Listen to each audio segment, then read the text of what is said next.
کردار میرے مولا کا بھی تھا، مولا کائنات کا. یہی کردار امام حسن مجتبیٰ کا، یہی کردار میرے مولا حسین کا بھی تھا. یہ وہ عظیم ہستی جس نے کردار سے، اپنے اخلاق سے، اگر کردار و اخلاق سے اسلام نہ بھیجا ہوتا تو میرا مولا حسین بھی مدینے سے فوج لے کے نکلتا یزید کے مقابلے میں.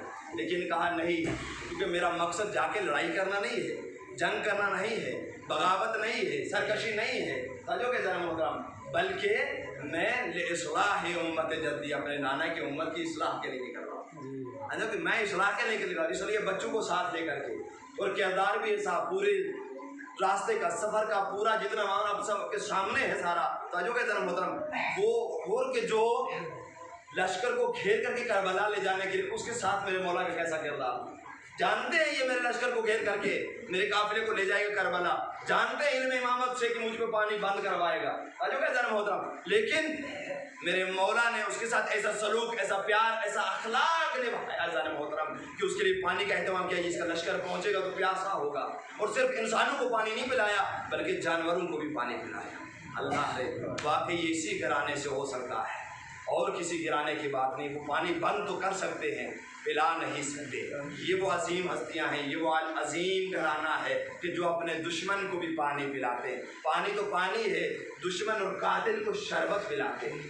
اللہ کے ساتھ اس ہور کے لشکر کو پانی پلایا کہ جس نے کل 2 محرم سے امام حسین علیہ السلام کے خیموں کو دور کروایا تھا نہر فرات سے، 7 محرم سے پانی بند کروایا تھا. لیکن امام کے اس کردار نے ایسا اثر دکھایا کہ عاشور کے دن پھر یزید کے لشکر میں نہ رہ سکا، کیونکہ کھینچ کے لے آیا میرا مولا.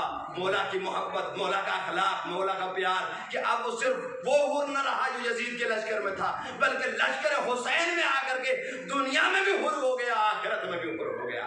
دنیا میں بھی آزاد ہو گیا، آخرت میں بھی آزاد ہو گیا. عزیزو، جو اس در کے قریب چلا آتا ہے پھر اسے دنیا کی اس جہنم سے بھی آزادی ملتی ہے، اور آخرت کی اس جہنم سے بھی آزادی مل جاتی ہے، کیونکہ یہ انسان حسین کا ہو جاتا ہے. یہ اس کا حسین اس کا ہو جاتا ہے کہ جو جنت کا مالک ہوتا ہے، جو جنت کا سردار و سید ہوتا ہے، یہ اس کے راستے پہ چلا آتا ہے. عزیزان محترم، اس دین کے لیے، اس ہدایت کے لیے، اس اللہ کی طرف دعوت دینے کے لیے آپ اگر دیکھیں گے کہ انہوں نے اپنی قربانیاں تک دے دی. انبیاء کو کتنی مصیبتیں، خود سید المرسلین پہ کتنی مصیبتیں، اور اس کے بعد بھی یہ مصیبتوں کا سلسلہ نہیں ٹلا. مولا کائنات کو قتل کیا گیا، امام حسن کو زہر دیا گیا، امام حسین کو شہید کیا گیا، یہاں تک کہ یہاں پر آ کر کے تو مظلومیت کی انتہا ہو جاتی ہے، ظلم بھی اپنی انتہا پہ پہنچ جاتا ہے. ایسا ظلم کائنات میں نہیں دیکھا کہ صرف جو ہے قتل ہی نہیں کیا گیا بلکہ بچیوں کو اسیر بھی کیا گیا، بہنوں کو، ماؤں کو اسیر کر کے پھر کربلا سے کوفہ، کوفے سے شام. اور آج آپ ان ہستیوں کا کہ جن کا ذکر ہوا ہے چہلم منانے کے لیے آپ لوگ جمع ہوئے ہیں. یہ ان عظیم ہستیوں کا چہلم ہے جن کا در حقیقت چہلم نہ منانے دیا گیا. آج رکھو اللہ، اس کے آنکھ میں مر جانا ہے نا، اس کی بہنیں، اس کے رشتے دار اس کے گھر کو نہیں چھوڑتے. بہنوں سے اگر پوچھا جائے بھائی گھر کیوں نہیں جا رہی ہیں، اپنے شوہر کے گھر کیوں نہیں جا رہی ہیں، آواز دیتے ابھی اپنے بھائی کا چہلم نہیں ہے، کیسے جائیں. اللہ اکبر. کوئی زینب سے پوچھے جب کربلا چھوڑ رہی ہے تو بھائی کا جنازہ بغیر دفن کے پڑا ہے، خاک کربلا پہ بچوں کے جنازے پڑے ہیں، علی اصغر کا جنازہ پڑا، چھوڑ کے چلے گئے. اس کے لیے، حسین کے لیے، اس دین کے لیے، ہدایت کے لیے، اس پیغام کے لیے جو آج تک ہم کائنات کو دے رہے ہیں، انسانیت کو دے رہے ہیں. محسن انسانیت ہے ذات حسین، کائنات کو جو درس کربلا دے رہی ہے، یہ فرش اعضاء یہ مجلس دے رہی ہے. میرے مولا حسین کی بچے اسیر ہو کر کے کوفہ، اور کوفہ سے شام، پھر وہ منزل آئے کہ آج شام سے رہائی ہو کر کے دوبارہ کربلا آ رہی. آج چہلم کرنے، ہم بھی چہلم کرنے آئے ہیں، لیکن ہمارے چہلم کرنے میں زینب کے چہلم کرنے میں فرق ہے. ان ماؤں کے چہلم کرنے کے اور ہمارے چہلم کرنے میں بڑا فرق ہے. شرط رکھی، ہم تب تک رہائی کا پروانہ نہیں لیں گے جب تک یزید ہمیں یہ نہ بتائے گا کہ ہمیں کربلا لے جائے. ہمیں کربلا سے ہو کے گزرنا ہے، کیونکہ کچھ مطالبات رکھے تھے. جناب زینب جب یہ سنا تھا سید الساجدین سے کہ امام آپ کو رہائی کا حکم مل گیا، تو امام نے جا کر کے جناب زینب سے فرمایا کہ ہمیں رہائی کا حکم مل گیا۔ جناب زینب نے یہ جواب دیا کہ بیٹا جا کر کے یزید سے کہو ہمارے کچھ مطالبات ہیں، جب تک وہ پورا نہ کرے ہم نے جانے والے۔ کہ کیا مطالبات ہے بوبی اماں، کیا مطالبات پیش کرو؟ کہا سب سے پہلی شرط یہ ہے کہ ہماری امانتوں کو واپس کیا جائے، ہماری لوٹی ہوئی چیزوں کو واپس کیا جائے۔ حضرت کو اللہ میں کہوں گئے شہزادی، کربلا میں صرف جھولا ہی نہیں ٹوٹا، یہ صاحب جھولا علی اصغر بھی ٹوٹ گیا تھا، جوانیاں ٹوٹ گئی تھی، گودیں ٹوٹ گئی تھی، یہ یزید کس کو واپس کرے گا؟ حضرت کو اللہ خدا کو کسی کا من رہائے، کہا کہ ہماری امانتوں کو جب تک واپس نہ کرے۔ کہا دوسری شرط بھی اماں کیا رکھو؟ کہا دوسری شرط یہ رکھنا کہ ہمارے لیے ایک جگہ معین کی جائے، گھر خالی کرایا جائے جہاں میں اپنے بھائی پہ گریہ کروں، ماتم کروں، مجلس کروں۔ حضرت کو اللہ کہا تیسری شرط کیا؟ کہا تیسری شرط یہ ہے کہ اگر ہمیں مدینے بھیجنا چاہتا ہے، ہم جب تک کربلا نہ جائیں گے، چہلم نہ کریں گے، ہم مدینے نہ جائیں گے۔ ہاں عزیزو، اب ان شرطوں کے اوپر عمل ہونے لگا۔ عزیزو روایت بتا دی، گٹھڑی آئی، گٹھڑی کو کھولا گیا، کیا امانتیں نکلی؟ جس گٹھڑی کے اندر کچھ چادریں نکلی۔ زینب نے آواز دی، رباب تیرا پردہ واپس آ گیا، تیری چادر واپس آ گئی، لیلا تیری چادر واپس آ گئی۔ زینب نے اپنے چادر کو سر پہ لیا، اس کے بعد دیکھا ایک چھوٹی سی چادر اٹھائی۔ اب بی بی کس کو بلائے؟ ارے چادر کو اٹھانا تھا۔ رباب اٹھی، شہزادی یہ چادر میرے آئے گا، میں سکینہ کو دے دیتا ہوں۔ حضر کو اللہ خدا کو کسی کا میں ہے۔ اس کے بعد دو چھوٹے چھوٹے گوشوارے اٹھائے، حضر کو اللہ، لیکن اس کو پہننے والی اب دنیا میں نہ تھی۔ حضر کو اللہ، اب اس کے بعد روایت بتاتی ہے سروق آنا شروع ہوا، ایک سر آتا تھا، علی اکبر کا سر آیا، لیلا نے گود پھیلا لی، اے بیٹا، ارے کربلا سے کوفہ، کوفہ سے شام، نو کے نیزہ پہ تجھے ٹیکتی رہی، لیکن تو آغوش میں نہ آیا، آغوش میں لیا۔ ارے کہیں عباس کا سر آیا، ارے کہیں اون محمد کے سر آئے، ارے کہیں قاسم کا سر آیا، ایک حسین کا سر آیا، اور زینب خود اٹھ کھڑی ہوئی، اے بھیا تو میری آغوش میں آ جا، میں تیرے سر پہ بڑا ظلم ہوتے دیکھتی تھی، ارے یزید میں حرمتیں کرتا تھا، لیکن سکینہ کیا کرتی؟ ارے سکینہ کے زینب کے ہاں پوچھ کے بل بندھے ہوئے تھے۔ ہاں عزیزو، شور ہے، ایک جگہ کو خالی بھی کرایا گیا، مجلس حسین بھی ہوئی۔ اب جب یہ بھی شرط پوری ہوئی کہ آپ کو کربلا بھی لے جایا جائے گا، اپنے بھائی کا چہلم بھی کرنا، آج تو بس بڑا مختصر کر دیا کہ اب قافلہ تیار ہوا، محملیں آ گئی۔ جناب زینب نے دیکھا محملوں میں رنگین کپڑے لگے ہوئے ہیں، ایک مرتبہ سید الساجدین سے فرمایا، اے بیٹا سید الساجدین، ہم چہلم کرنے جا رہے ہیں، رنگ برنگے کپڑے نہیں ہو بلکہ ان ہماریوں کے اوپر سیاہ کپڑا ڈالا جائے۔ پھر زینب سوار ہوگی، ارے سارا قافلہ سوار ہوا، حرکت کرنے لگا، دیکھا ایک بی بی نہیں ہے اور رباب نہیں ہے۔ ارے زینب نے آواز دی، سجاد، سجاد رباب کہاں ہے؟ ایک مرتبہ سید الساجدین نے فرمایا، وہ بھی اماں سارا قافلہ میرے پیچھے چلے۔ قافلہ حرکت کرنے لگا کہ قافلہ پھر مڑ کر کے زندان کی طرف جانے لگا۔ زینب نے کہا، اوئے میرے بیٹا، یہ تو راستہ زندان کا ہے، اسے میں جانتی ہوں۔ مطلب کہتا ہے وہ بھی اماں میرے پیچھے پیچھے آئیے، جو بی بی ہمارے ساتھ نہیں ہے اس کی طرف جاتے۔ کیا دیکھا؟ ارے رباب، اللہ اکبر، قبر سکینہ پہ گری ہوئی، کہتی ہے بیٹا سکینہ، تو کہتی تھی مدینے کب جائیں گے، آج رہائی مل سکی ہے۔ سکینہ اٹھو، کربلا چلتے ہیں، اٹھو مدینہ چلتے ہیں۔ اجر کو اللہ خدا کو کسی غم میں نے رلایا عزیزو، رباب کو ساتھ لیا، ارے ساری بیویاں ساتھ ہوئی، اب چلے کربلا کی طرف۔ روایت بتاتی ہے کہ 24 صبر کو یہ قافلہ کربلا پہنچا، لیکن عزیزو